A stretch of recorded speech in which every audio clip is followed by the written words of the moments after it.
Kain na tayo. Luto tayo ng pesto pasta. Nilagay ko na po yung spaghetti. Sachet na ano. Pesto sauce. Pero ang dami kong ano ang daming oil. Kaya pinawasan ko na. Ito yung aking igigisa. Meron akong. Lagyan ko rin ng ano. Ito. Iba. Lagyan ko ng iba. Optional naman kung may mushroom ka. Pwede nilagyan ng mushroom. Tapos ito. Cream. Saka syempre lagyan natin ng tuna. Estimate ko ng pesto pasta. Wow. Kaya natin ito. Nalaga ko na ito eh. Mga kailangan 8 minutes lang ko. Kaya 9 minutes lang paglaga natin sa ating spaghetti para hindi siya maano. Malaksa. Ang pangit ng spaghetti pag laksa. Tapos itong ano. Yan. Nabawasan ito. So hindi naman lahat ilalagay natin. Hindi lang yun. Tapos ngayon igigisa na po natin. Pagkahaluin na natin. Ito muna kung saan natin. Ibig muna para lagay mamaya pag igigisa ko. Kaya igigisa ko muna yan. Ay my God. Igigisa ko siya. Ano na po natin, i-fry muna natin yung ating pesto pasta. Itong oil na to is galing sa pesto pasta sa sheet. Olive oil to eh. Dami kasi kaya binawasan ko. Igigisa ko muna ang ano. Igigisa ko muna ang sibuyas. Saka bawang. Ano lang. Igigisa ko muna para malagay. Ayaw ko kasi ng ano hindi maluto. Lalo na galing ko sa Kempton. Ito muna. Ito yung sa ano. Century tuna. Tuna pinot. Pesto pasta with tuna. Tuna yung kanyan. Hindi ang sarap. Medyo lutuin natin yan. Ganda pag natin. Tapos syempre nakariti na yung aking mushroom dyan. Yung mushroom din, binambihan ko din yan ng mainit ako. Ayaw kasi ng diretso na nalagay. Kailangan ipadaan natin yung sa mainit. At tubig, ano. So ito din yung ano, pwede ko nang ilagay yung ano. Kasi sumarap yung, para sumarap yung gravy ng ano, pasta. Pesto pasta. Pang nilagay ko ngayon. Tapos ito na yung ano, pesto pasta na cheesy natin. Okay, lagay na natin. Oo, sarap yan. My God, pang special. Kung sa restaurant ko, ang mahal natin. Luto-luto ng parang ng kapatid. Okay, so haluin muna natin. Sarap nito, ang bango. Ang bango. Ang bango niya oh. Kasi with basil na to, with basil leaves na to. Okay, next is, lagyan natin ng ano, sauce ng tuna. Tapos syempre, lagyan na natin yung ating mushroom. Mushroom, sarayin muna natin. Kung naman, kung gusto nyo, kung may mushroom kayo dyan, pwede nyo lagyan. Pag wala naman, yes, okay lang. Pero syempre, kakainin natin, kaya kailangan pasarapin natin. Kumplituhin natin ang picados. Okay, sarap, my God. Tapos yung ano, yung cream ko. First, may pasarap, lagyan na natin ng cream.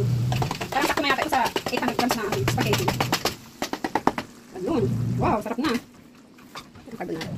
Hindi, pesto nga yung ano na ito. Carbonara, hindi pesto pasta yung ano. Yung ano talaga, pesto pasta. So, let me test. Test natin siya.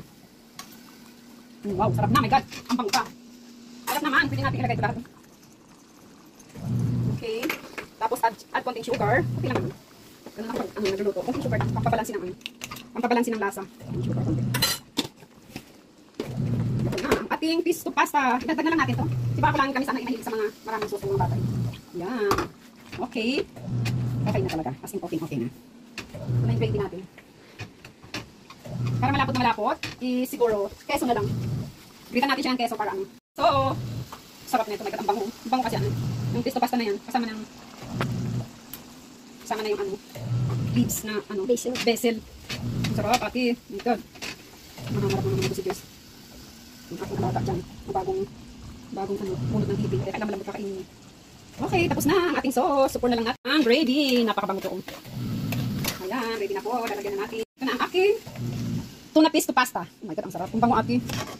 Tapos, lagyan natin cheese. Pilitan natin ang cheese. Sarap. My God, sarap nito. Parang sa ano.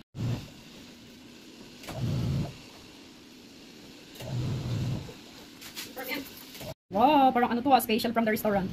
Lagyan natin ng peppermint na pang-garnish lang naman yan eh. Pero maganda siyang tingnan. Para kay Joyce. Para pagbaba niya mamaya. Wow. Sabi niya, wow mama, sarap. Alam mo ko yung gravy.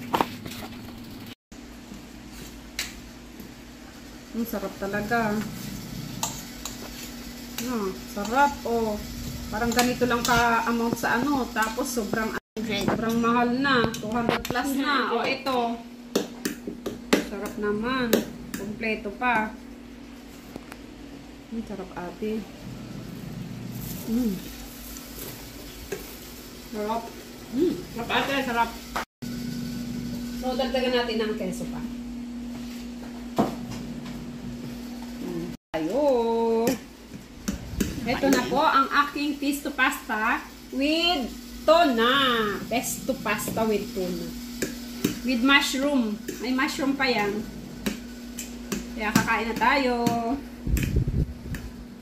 Sa restaurant ko, ang mahal. Ganito lang oh. Ganito lang, 200 na. After. Bababain na si Josh. Josh, baba na, be! Ano tayo, be? Salamat po.